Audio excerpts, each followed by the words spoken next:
বিশ্বাসীরা যখন দান করে, দানের ক্ষেত্রে তারা কৃপণতাও করে না, আবার অপচয়ও করে না, বরং মাঝামাঝি দান করে। বরং কি মাঝামাঝি দান।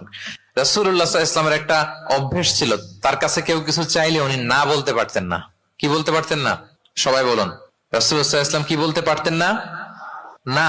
কেউ কিছু চাইবে আর উনি না বলবেন, এই না ওনার ডিকশনারিতে নাই, না বলতে জানতেন না। তো একবার রাসূল সাল্লাল্লাহু আলাইহি ওয়াসাল্লামের মাত্র একটা মাত্র জামা, কয়টা জামা? একটা। তো এক ফরিয়া দিয়ে এসে রাসূল সাল্লাল্লাহু আলাইহি ওয়াসাল্লামকে বললেন, ইয়া রাসূলুল্লাহ, আমাকে একটা জামা দিন, আমি বস্ত্রহীন। তো রহমতের নবী কি আর করবেন, যেহেতু না বলতে জানেন না, কাউকে ফিরিয়ে দিতে জানেন না, নিজের জামাটাই খুলে দিয়ে দিলেন। সুবহানাল্লাহ। এখন ওনার গায়ে তো জামা নাই, আছে? উনি জামাহীন অবস্থায় ঘরে বসে আছেন। আল্লাহ তাআলা আয়াত নাযিল করলেন, ওয়াল্লাযীনা ইযা আনফাকু লাম ইউসরিফু ওয়া লাম ইয়াকতুরু ওয়া কানা বাইনা যালিকা কাওয়ামা।